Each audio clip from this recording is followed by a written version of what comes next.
Alrighty, so our class is Women in Western Culture. And most of the class is going to be focused on looking at popular culture in a number of different contexts. And most of the class is focused on stuff that's happening contemporarily. So while some of you might be history majors and be really interested in history, unfortunately this class isn't going to delve too much into the past, but really look at stuff that's happening contemporarily. There might be a few things in this class that seem a bit dated, and by that I mean they happened like around 2006 or 2007, but pretty much everything is very, very contemporary. Now, to even begin to teach a class about women in Western culture, the first thing that we kind of have to ask ourselves is, yes? Are we allowed to, I know you're recording it, so are you okay with us asking questions? Of course, yeah. So since you're recording it, are you okay with us taking notes on the recording later and just listening for now? Any way you want to go about it is okay. I trust that everybody knows best the way that they like to take notes on what works best for them.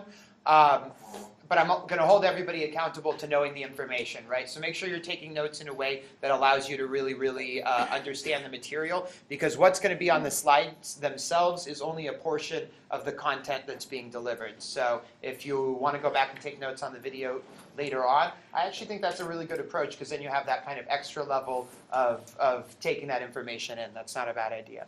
So to even begin a class like this, we have to ask that question, what is culture? And this class isn't going to actually answer that question at all. We're not looking to try and answer that question because it's a hard one to answer. It's really impossible to do. The term itself certainly carries more meaning than can be easily written. You could write an entire series of textbooks on just how different people have defined the term culture over time.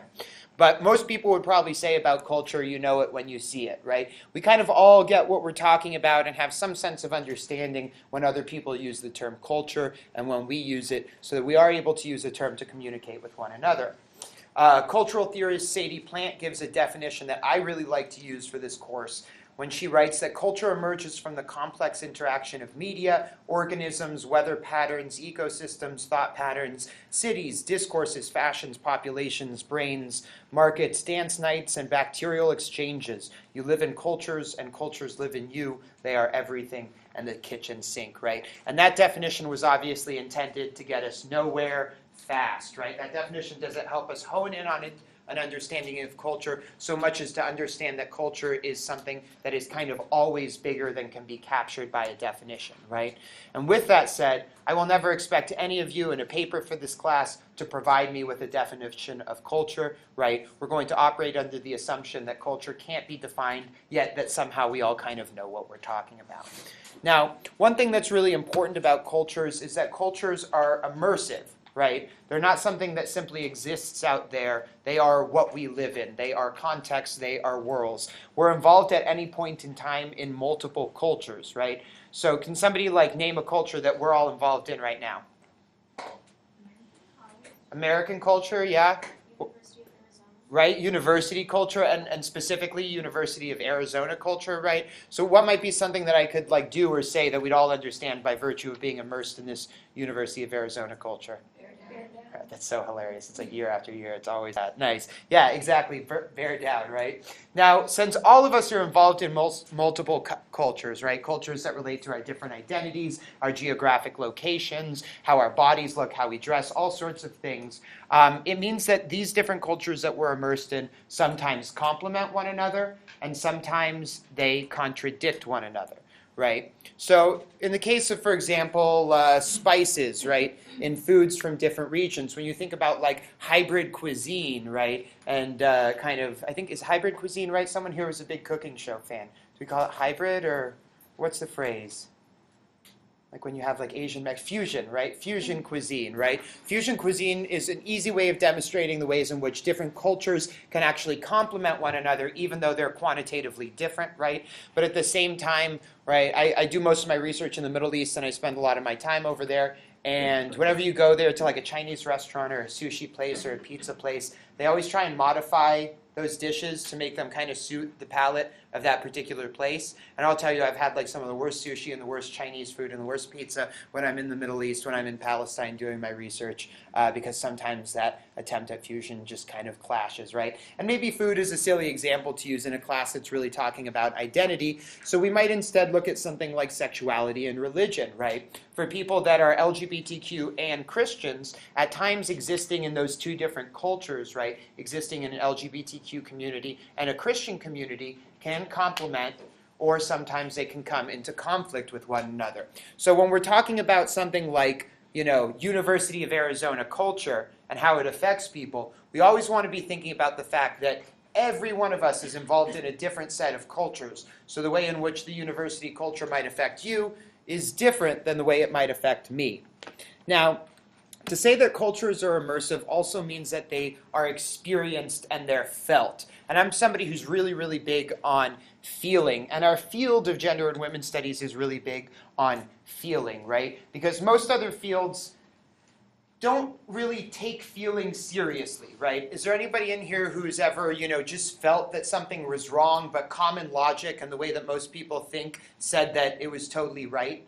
Has anyone kind of ever had that experience? Like this idea of talking about your gut, right? So we take very seriously the gut in gender and women's studies, right? That the way in which we feel is a source of knowledge. So when we talk about cultures being immersive and being felt, what we mean is that when you are immersed in your culture, you can feel it, right? Do you ever travel for a long time out of your city, out of your state, or out of your country, and then kind of come home and immediately feel different? You feel like a sense of relief, a sense of comfort of coming home, right? That kind of is an easy example of the ways in which our cultures are felt.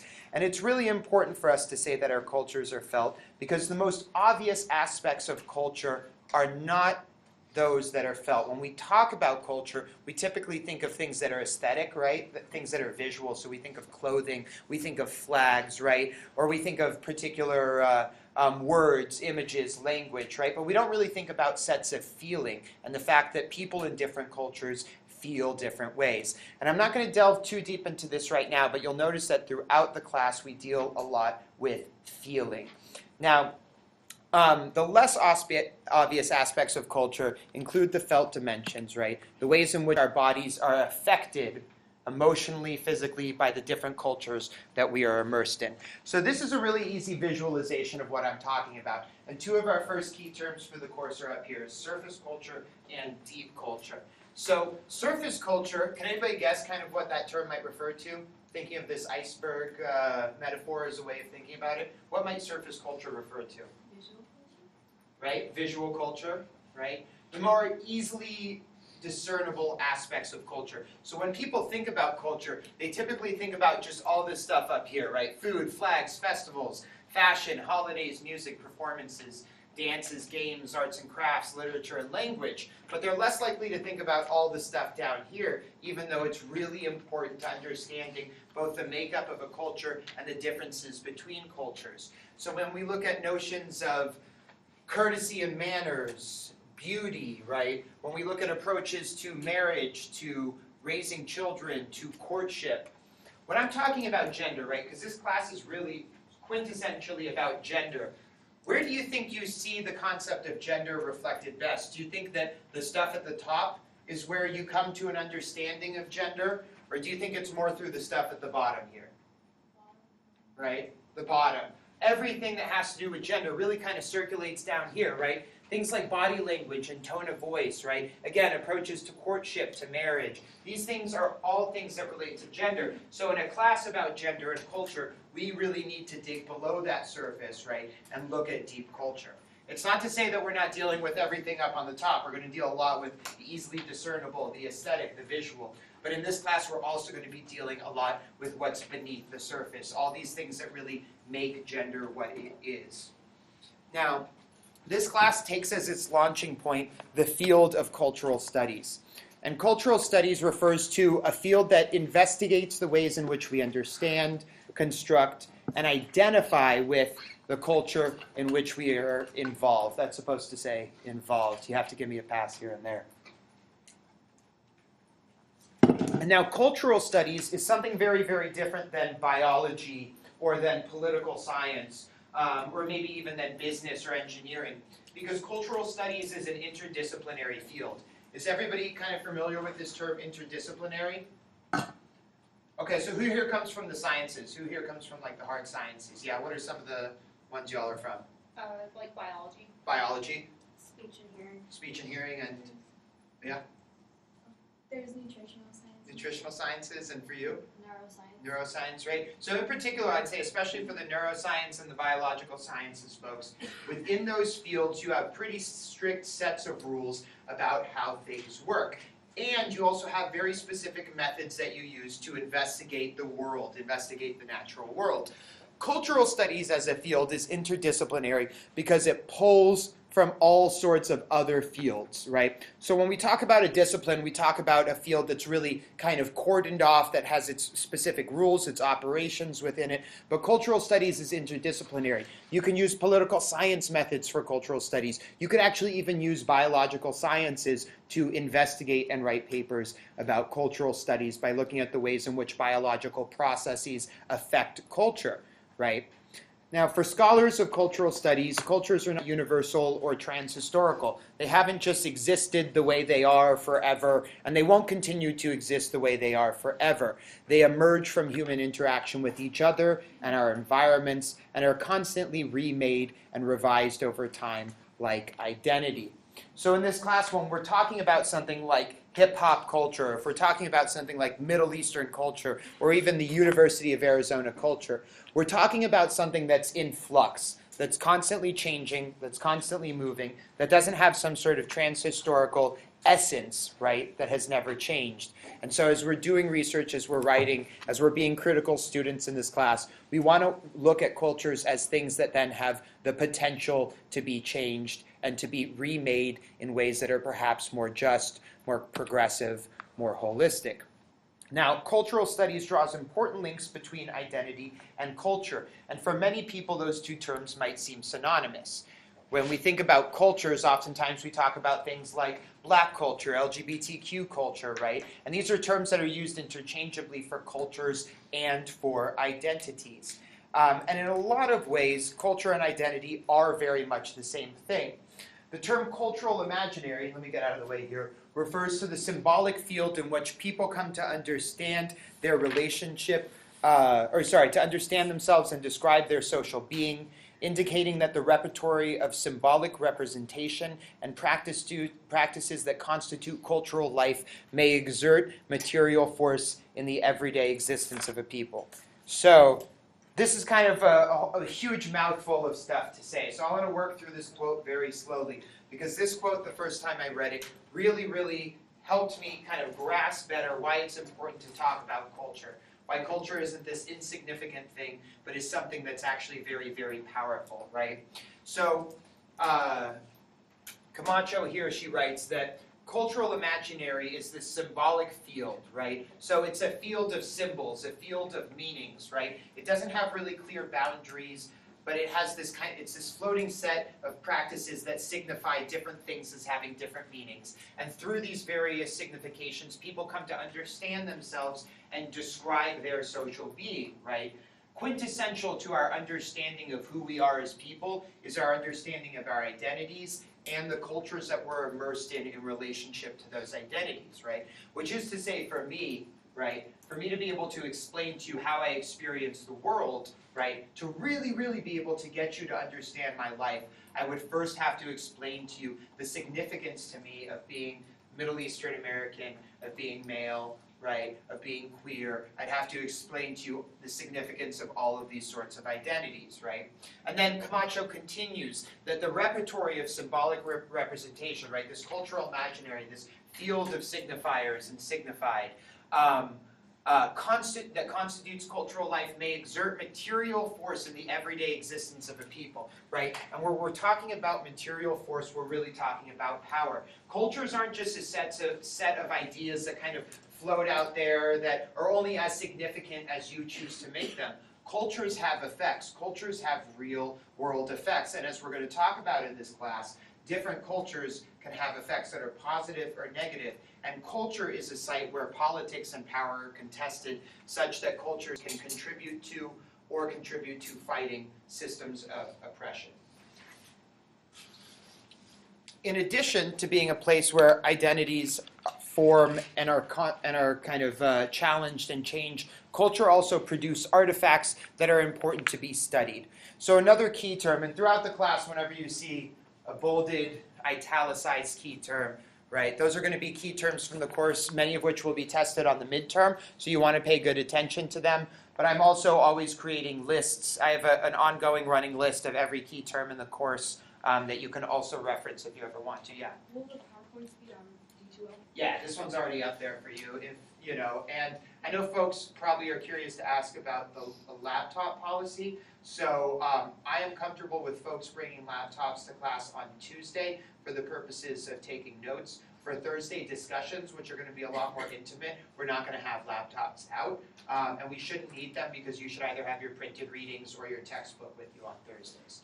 So cultural artifacts might be anything from a movie to a statue, and they represent aspects of both deep culture and surface culture, which we already learned about. Now, the study of cultural artifacts also helps to reveal societal preoccupations with anything from changing forms of masculinity to judgments regarding the hijab. Now, if, for example, like all of us were to die today, right, just every single human being were to die today, and our Earth were to sit empty for a few hundred years. Imagine if aliens showed up on Earth, right? And they started like digging around and seeing what sort of stuff they found, right? What meaning do you think they'd make of it, right? If they found like a G.I. Joe on the ground and were to look at him and see how muscly he is and see his guns and his outfit, what do you think they'd make of that, right? I mean, they'd probably interpret it wrong, but in our own world, we're able to use those these sorts of cultural artifacts to learn stuff about the society that they emerge from. Now, perhaps the most important concept for this course, and I want to preface this way because this really is perhaps the most important concept that we're going to deal with in the course, is this concept of representation. So representation refers to the means by which complex entities like individuals, groups of people, countries, or cultures are understood through a smaller part of that whole. So we might think of an image as the easiest example of a representation, right? Whenever a university puts out like a recruitment pamphlet, the image on the front of the pamphlet is always exactly the same, right? It's always like this perfectly diverse set of students that are all having a great time together, right? Like sipping cold brew with their skateboards propped next to them while listening to their iPhones. Like, you know, it's always this exact same image. Because the university wants to try and convey through this single image a representation of something significantly more complex and greater than itself. And representation is crucial to understanding the study of culture, and in particular, it's important to understanding how culture and power relate to each other, relate to identity, and relate to oppression. So this is because representations are used to try and understand or know other groups of people, and even sometimes the groups of people or cultures that we're immersed in. The representations are used to explore and express one's affiliation with an understanding of their own cultures and identities. Whenever we go out into the world, we are engaging in practices of representation to try and convey an idea to other people of this complexity that is ourselves, right? We wear different sorts of clothing, put on different sorts of makeup, do our hair in different ways, all to try and make other people understand us in a way that is similar to the way that we understand ourselves, right?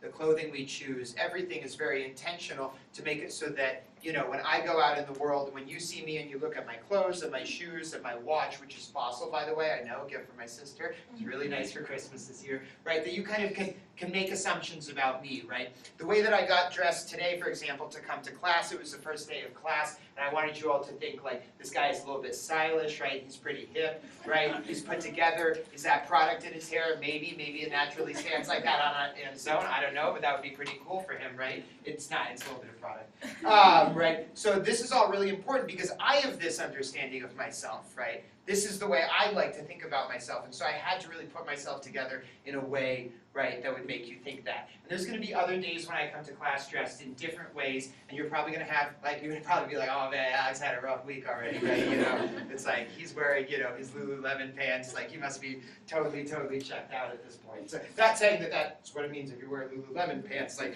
that's totally great. Whoever that Lou guy is, he must be rich at this point. So, it's kind of a high-level joke. So representations are really important because we only gain a knowledge of these vast, complex cultures and identities through the representations that we navigate about them, right?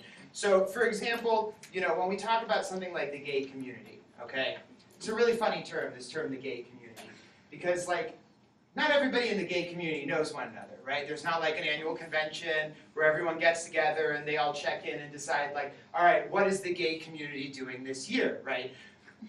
Just so you know, in case you weren't aware, that is there a conference, right? That would be a crazy fun conference, but it doesn't exist. So I'd like to think if it did, it would be in Palm Springs, but one can only hope. So this conference doesn't exist. So when we use a term like gay community, what we're actually engaging in is a representational practice, right? And the way in which we engage in that practice can be important, can be good, right? Or can be particularly bad, depending on the content of what we're saying about this presupposed gay community, right? Now, the most important thing to keep in mind about the concept of representation is the ways in which knowledge and power relate to one another. So, knowledge power, another really key term for this class, refers to an entity's power in society that comes from their ability to influence how people think or what people know. Now, if you had a 5-year-old son and your son came home from school and told you, like, that there's a storm coming, right? And it's going to hit down in your city and it's going to destroy everything and you really need to get out of town right away, right? Do you think your gut instinct would be to listen to your 5-year-old kid? Y'all can be honest, even if you're not parents yet. Y'all know that you'd be like, no, not at all. You turn on the news, right? You'd go to somebody who is seen as a more legitimate source of knowledge, right? And this is why representations are so powerful, because knowledge influences human action. Every time we act, we're acting on something based off of what we know about the world. And if what we know about, let's say, the gay community or the black community, right, is based off of the representations of that community that we've encountered over time, okay, then we're going to act based off of those representations, because those representations generate knowledge, right? So this is what we call the knowledge power nexus. It refers to the relationship between what counts as knowledge in a particular context and the operations of systemic power or systemic oppression therein. And don't get caught up yet in me using this term systemic power or systemic oppression. That's going to be defined next week in our lecture. But for now, we're just going to take it for what it sounds like, right? This sort of forms of oppression, of sexism, racism, homophobia, transphobia, what have you. And the connection here is really simple. Power is exercised through human action, and human action is influenced by what the actors know. Representation is a source of knowledge, and therefore representational practices are a way of understanding and exercising power in good and bad ways. Knowledge does, in this case, not equal to truth, because evil people who are in power, this sounds so like political the way I'm saying it, but it's not intended to be. This lecture was written like 2 years ago and I've only revised it. That was already there, I swear. Right? That evil people who are in power can manipulate understandings of truth to bad ends. Now, so therefore, when we analyze transnational culture, which is what we're going to be doing in this class when we look at Western culture as something that spans across nations, right? When we are looking at transnational culture, we can pay attention to its representational politics in order to understand how the knowledge generated by a particular representation yields particular ways of acting. So an easy example of this would be during slavery in the United States. So during the time that slavery was taking place, images depicting African Americans as physically inferior and animalistic and jungleistic circulated in newspapers. Scientists conducted flawed experiments that quote-unquote proved people of color were inferior to whites, and when the Constitution was written granting all men freedom under the law, whites thought of blacks and Africans as non-humans, and arguably even quote-unquote knew they were not human based off of untruths, right? Based off of mistruths, which were taken as knowledge and thus used to justify slavery. So here the transition is really simple. It moves smoothly between bad representations, bad ways of knowing, and then bad ways of acting. So representation is really, really important. Now there's two types of bad representational politics that we're going to talk a lot about in this course. The first one is misrepresentation, and these are representations that do not accurately reflect the internal diversity of a group of people, their attitudes and opinions, their identities, and their life experiences, right? So, for example, when people say that gay men are effeminate, right? That gay men are more feminine in the way they present and perform their gender, right? This would be a misrepresentation of the diversity of gendered performances found within the gay community, which is to say there are feminine gay men, there are masculine gay men, there are gay men who prefer to be gender queer, gender non-binary, or gender fluid, right? So saying that gay men are effeminate, saying a statement like that, right, is a misrepresentation of the gay community and it's the diversity within. And then the next thing is underrepresentation, which we're also all too familiar with when we think about television and the movies, right? And this is the comparative absence of particular groups of people from representations of something. For example, did anybody see that movie Dunkirk that came out last year? I loved it. I thought it was a really solid movie. And a lot of people correctly criticized the movie for having no characters of color in it, even though historically it was well documented that a large percentage of the soldiers that were on that beach came from Indian and Middle Eastern and Ottoman heritage and were assisting the British during that war. Yet they weren't represented, right? They were an underrepresented group, right? Now, if let's say people of color were represented in the movie and they were all depicted as having like robot legs and like super huge machine guns, that would be a misrepresentation, right? It would be a silly misrepresentation, but it's a good example of one nonetheless.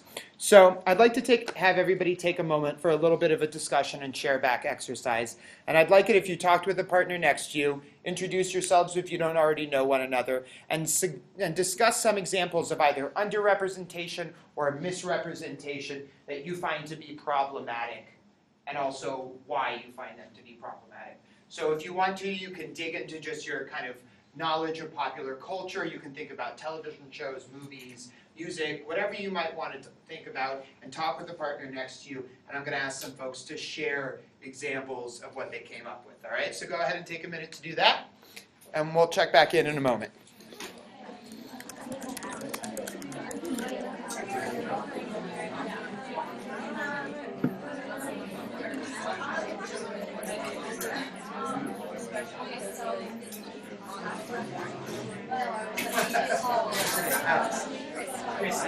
Where are you from?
What about like, do you think there's any groups of people that you think are underrepresented in your life?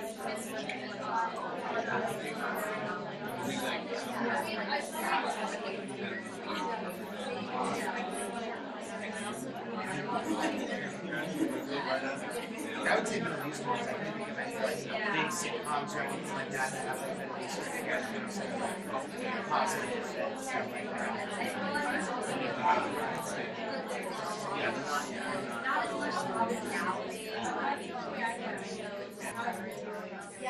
A lot of it is stereotypical, like bad guys,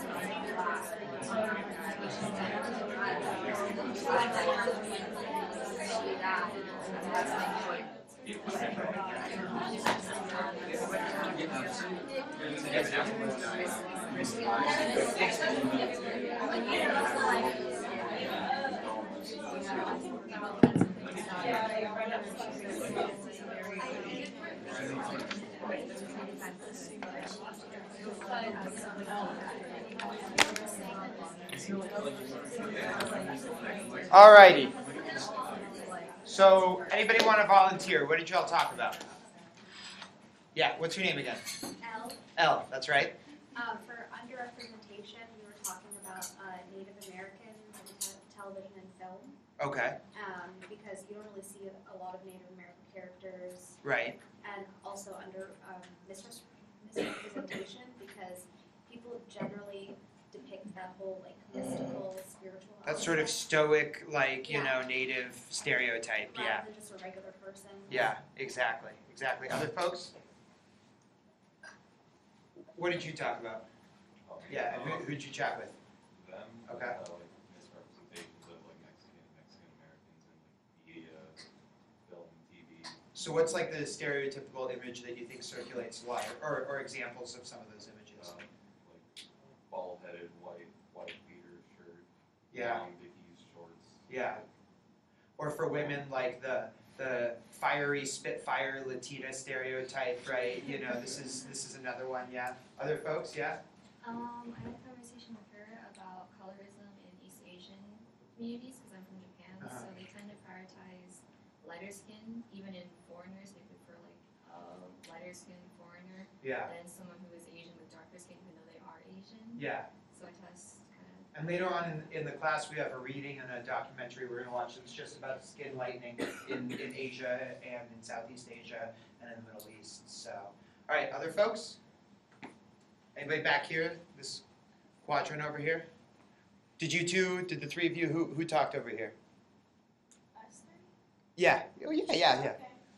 Well, we were kind of just talking about how, especially in like, not really sitcoms, but like TV in general, like they represent like a gay man as like one thing. Like he's like flouncy and loves to shop, and it's typically like in Sex and the City, like Yeah. he's like very flouncy, like, and that's like very typical. But they never really show like a more masculine gay man, which is like a very true thing. Yeah. It's weird the way, like, I started watching the new Will and Grace because I used to watch it a lot back in the day, and now it's back on the air. And it's weird the way these things don't have staying power anymore. Like, you go back and you watch old episodes of Friends, and you're like, this is bad. Like, this is really, really bad. And I loved this, like, back in the 90s when I was watching it. Yeah, these are all really, really good examples of misrepresentation and underrepresentation. And what you typically find is that when a group is underrepresented, that the representations you do see of them are misrepresentations, right? So when you have, absolutely no Middle Eastern characters on any sitcom in the United States that are portrayed in a positive way, right? Or even defined explicitly as Arab, right, in some sort of way, as opposed to just kind of like generically from some sort of undefined Oriental place, right? That you see very few of them, and those that you do see are typically sort of very much regularized sort of depictions of a kind of terrorist sort of image, right? So misrepresentation is a particularly important term, as one could argue that a misrepresentation cannot produce the sort of knowing and acting, hint, here we're talking about the knowledge-power nexus, that the misrepresented group desires in others, right? Again, if only we could explain to everybody else how we know and experience our identities in the world, one could assume that they would act towards us in the way that we would like them to, right? And this is why we want to strive towards the platinum rule instead of the golden rule. Like, what's the golden rule? So do unto others as you would want to have done unto you, right? But the platinum rule would be do unto others as they explicitly tell you they want done unto them, right? And this is something that's very different than the golden rule because we all experience our lives in different ways. So the way in which, let's say, a rich white man want to have other people do unto him might be very different than the ways in which a low-income woman of color, by contrast, might want to have people do unto them, right? Now, some types of misrepresentations, both good and bad, are inaccuracies, right? Which are bad, right? Not all gay men are effeminate, being that example we used earlier. Lack of internal diversity, right? Being related to inaccuracies, that actually the gay community or the black community or any community of people is actually very, very diverse internally rather than just being monolithic and all the same, right?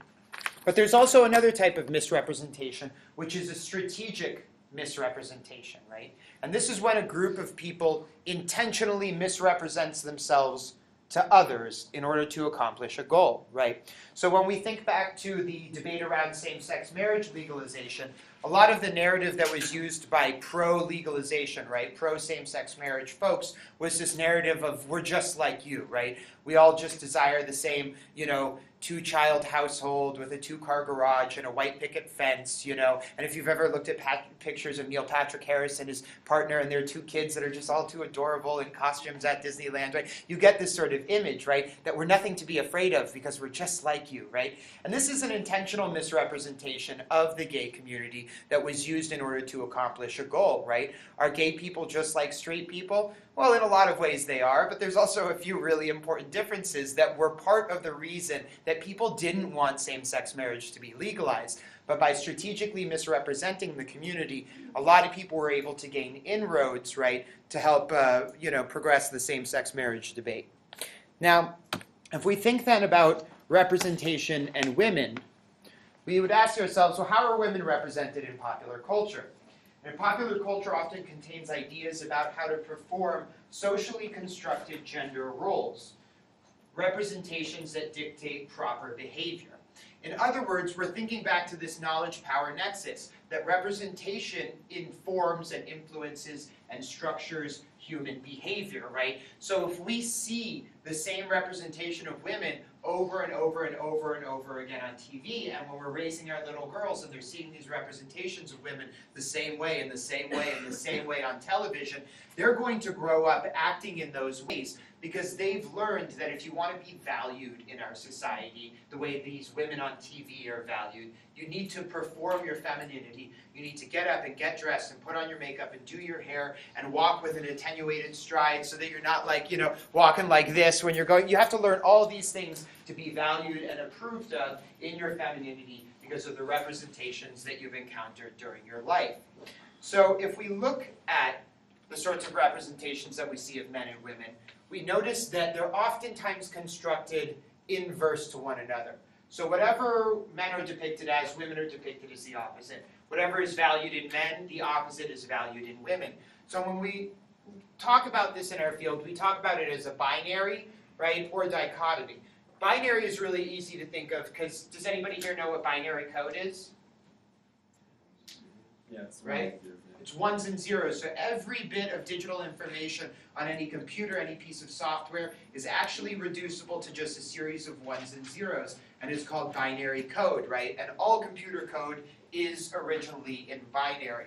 Now, binary just refers to two things, right? And that's why binary code is just written with ones and zeros. So if you've ever seen somebody like walking with a t-shirt that says there's only 10 types of people in this world, those who understand binary and those who don't, it's because 1, 0 in binary code is the number 2. So it's like, kind of it's fun. It is what it is, right? So I have no shame. I'll nerd out in front of y'all. Nobody has to laugh. It don't matter. All right. So for example, men are oftentimes depicted as strong, right? They're physically strong. They're also emotionally strong because they're stoic, right? Throw whatever you want at them. Like, it's not going to bother them, right? If you've seen the new Logan movie, this is like the most quintessentially awesome representation of that, right? That Wolverine in his elder years is both emotionally stoic, right? Closed off to the world, shut off, and also physically strong. Not only that, men are depicted as being intelligent and oftentimes as the money earners, right? And we could run this list all the way down to like the basement, right? It wouldn't matter. There's so many things we could talk about. But by contrast, women are also oftentimes depicted as the opposite, right? As physically weak, as emotionally fickle, as simple-minded, and oftentimes depicted in positions as a housewife or a domestic. Now, many people might respond to that analysis by saying that women typically are more emotional, right? Or that men typically are stronger. But this ignores what kind of the crux of this lecture is all about, right? This ignores the ways in which representation and the knowledge-power nexus relate. Which is to say, representations do not simply try to reflect a natural reality that was already there to begin with. Representations create that reality by structuring human behavior, right? So can gender roles be challenged and changed? Absolutely. But challenging representations is important. For example, women with strong bodies or men expressing emotion, are these things that we're starting to see change now in terms of pop culture? Are we starting to see women physically strong represented in positive ways in pop culture? Are we starting to see men who display emotion represented more in pop culture? What do folks think? Yeah, I'm seeing nods. Can someone give me an example of like physically strong women being represented in positive ways in pop culture? Yeah. I'd say like Moana, but then there's like the other guy, which would be The Rock, and he's like huge. So I Yeah. don't know. Like she's strong because she goes out on her own and finds him, but Right. it's still like there's like a huge man. So Yeah. I'm not sure. Yeah. I think he prefers Dwayne Johnson right now because he's trying to rebrand himself. But yes, exactly. Yeah. Wonder Woman. Wonder Woman. Okay, exactly. Now I have a question. Could anybody give me a criticism of Wonder Woman in terms of the way in which she was represented as a female superhero? Yeah. She still had like a skirt. Her chest armor was very booby. Yeah. Her shoulders were not covered. Her hair was perfect. Yeah. Her hair was down. You know, we just invent words in gender and women's studies all the time. So when you're like, her chest was very booby, I'm like, we're gonna fit right in. You can make that a verb, right? Exactly, right? That's a perfect example. And also, what about the fighting? Did anybody notice something about the fighting in Wonder Woman that was different than other superhero movies? Isn't it like slower? It was slower and it was a bit tame by comparison, less bloody, less violent, right? All these things that are associated with masculinity, right? Such that a lot of her fight scenes seemed almost like kind of beautifully coordinated dance pieces, right? You know, like, this isn't to say that there's no such thing as a good representation. I don't want to nitpick about Wonder Woman, but certainly that there's always an up and a down, right? That we can see things as complex, as having good potential in their representations and bad potential, right? And we could say the same thing about men expressing emotion, but I'm going to keep moving so that I can stay on time, right? Now, these misrepresentations, right? I'm actually going to pause here really quickly. So can anybody tell me what they think I mean when I write this word this way with mis in parentheses before the word representations?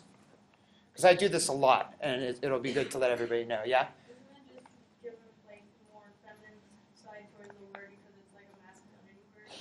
So if I had two S's on there, you'd be spot on. And the documentary we're going to watch on Thursday, Misrepresentation with two S's, is meant to kind of play in that way. But actually what this parenthetical thing does is it implies that I'm talking about representations and misrepresentations. Okay? So this is meant to say you can add this on or keep it off at your own pleasure, and that I kind of mean both things, right? So if I were to say like remember, and I were to put parentheses around the word re, this could be like a fun way of kind of suggesting that remembering something also means to put people back into something, to member something. And that's a bit too lofty, forget that I just said that. But that's what we mean here. So there are misrepresentations of different types in different types of women in popular culture. And they can be either hegemonic, which means they're validating these sort of mainstream ideological sides of systemic oppression, right? So they can be hegemonic because they can be sexist, right? Or they can be countercultural because they can be anti-sexist. And the same thing can be said about every sort of representation, right? Representations of characters of color in TV shows and movies can be hegemonic, right? They can kind of reassert stereotypes about different groups of people of color, or they can be countercultural. They can challenge the way we think and know about those groups. Now, I want to ask folks, what are some examples of problematic misrepresentations of women that you encounter in popular culture? So what are some kind of trends that you notice, right, that you feel are just pretty regular within popular culture and TV and movies, yeah? That only women are petty when like everyone's petty. Yeah. Like when you see drama with female celebrities, it's usually depicted as like petty drama, but then you look at drama between like male celebrities, it just seems like they have like a misunderstanding or something. And this is oftentimes how like people already construct disagreements and understand disagreements between like two female friends or two male friends as being like a disagreement between two female friends is like this world-ending sort of thing, and then two male friends are like, oh, like no worries, like we're cool, yeah, cool, like no, okay, so yeah, exactly, right, this sort of stereotype, right? Okay, can anybody come up with another one? Yeah.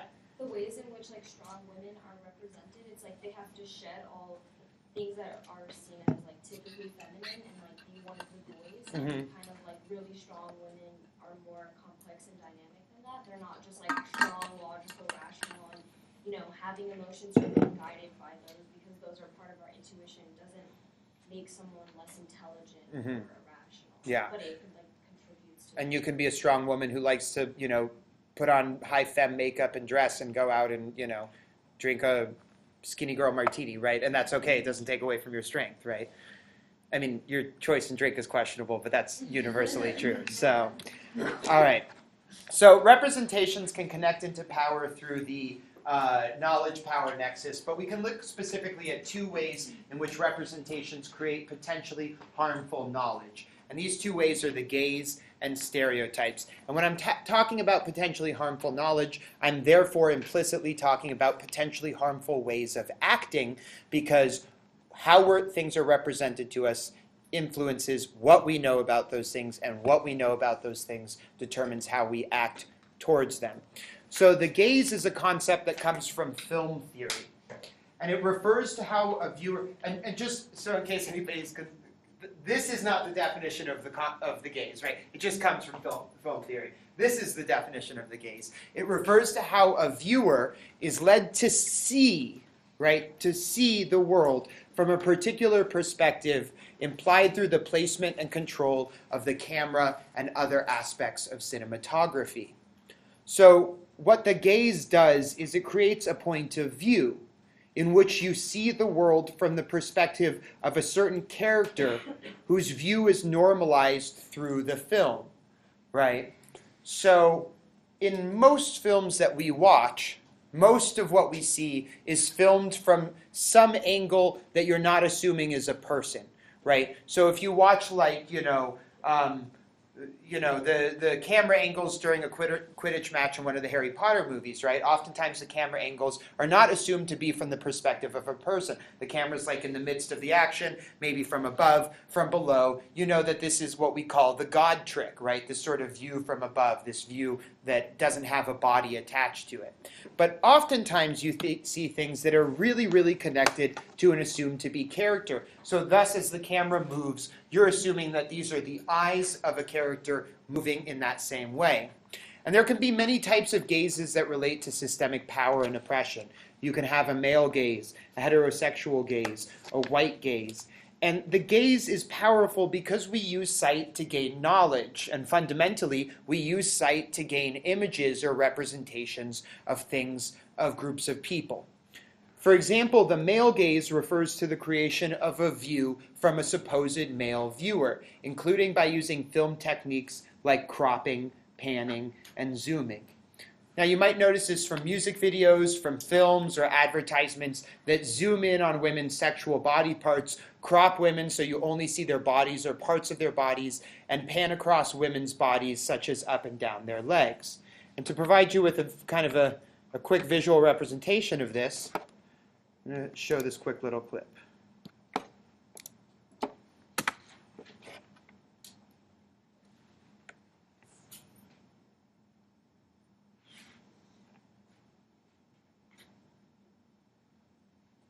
And there is no volume in this part in the clip. That's why it's not working. Right? So you'll notice how the camera is panning up women's bodies, how it's showing only her legs. And then this sort of mysterious woman under the hat. Here again, we're assuming this is the eyes, perhaps, of a man slowly moving up. See, you see his head raising, his eyes raising, starting with her legs before even seeing her face.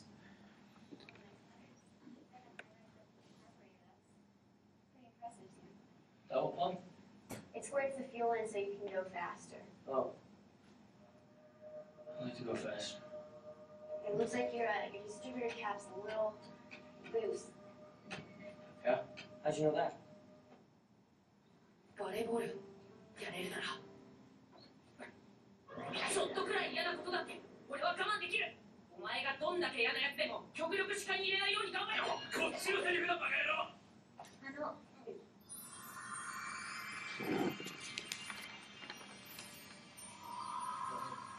そこどうしてくれる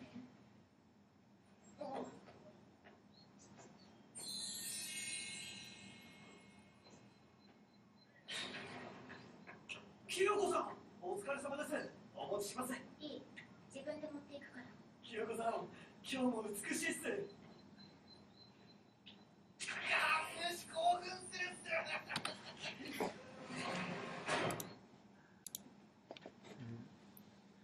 So, I mean, any of you probably, just about every other thing that you watch, be it a movie or a television show, engages in this sort of male gaze when it comes to editing footage of female characters in it, right? I would be willing to bet that even in like a show like The Big Bang Theory, you're going to see times where there's this sort of cropping and editing in it, right? And this isn't just some sort of, image that exists out in the world that isn't powerful, right? Because again, how women are represented affects how we know about women and what we know about women, and therefore how we act. And this is important in two ways, because it teaches men how to look, and it teaches women how to appear, right? From a young age, boys start watching movies and television shows where the camera is doing this sort of work, right? In Transformers, which is supposed to be like kind of somewhat of a okay movie, right, for family and kids and stuff like that, you see Shia LaBeouf, right, like staring at Megan Fox's like abdominal region, right, kind of saying, oh, I wish I could go fast, right, which is some sort of coded language for I want to sleep with you, right. The camera like literally zooms in on parts of her body in order to reduce her to literally just a collection of parts, right, which are each valued in their own way, right. That could easily be represented by this classic question that so many guys seem to want to ask each other, which is like, are you a boobs man or a butt man, right? Literally determining what types of women there are based off of two sexual body parts, right? As opposed to being like, are you a right temporal lobe person or are you a left temporal lobe person? No, I'm a left temporal lobe person. I love women who are artsy and going to die 10 years early, right? Like that doesn't happen, right? Statistically, I don't know, right? This is what they say, right? So this doesn't happen, right? This isn't too typical. So it teaches men how to look, right? So that boys, literally from a young age, have learned, right? Though never being explicitly told. We never sit our boys down and tell them, hey, Junior, like when you walk out of the house today, make sure you stare at women's butts and boobs. Don't make contact with their eyes. That's not an important, attractive part of the body. The eyes are attached to the brain. That's not something you want to concern yourself with, right? No, we don't do that. We don't sit our boys down and tell them that. So how do they learn to do that? They learn to do that through things like this sort of camera editing and men having conversations with each other about women that all too often simply reduce them to their physical appearance, right? And now, I always hesitate to ask this question, but like, how many women here are just used to being looked at by like literally 50% or more of the men that they walk by in the university, right? I thought your hand was going up there for a moment. I'm like, oh, if you got to be honest, you got to be honest, right?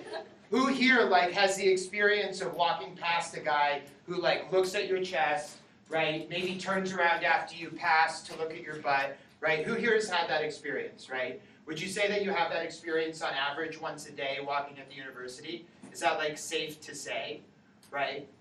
Right? And men learn this, right? They learn this without ever being taught this, such that for them it feels natural, right? It feels natural for so many men to just go out in the world and just like walk like with your eyes just like at this level, like, doing this like all the time, right? And then like getting caught with eye contact and pretending as though you were actually just like scanning the room, you know what I mean? You're like locked onto somebody's butt and then they catch you looking and you're like, like this is all too common, right? But women are never taught to walk around staring at each other's bodies and at men's bodies, right? Like men don't have the experience of walking out in the world and being looked up and down, right? No, I don't think any guy can really say that that's just like, oh, I don't want to go out of the house today, you know what I mean? Like, I don't know if I'm ready. I'm going to wear like loose sweats today and give death glares to everybody because I don't want to have to deal with that. I'm ordering takeout. You know what I mean? Like, this isn't something that's all too common.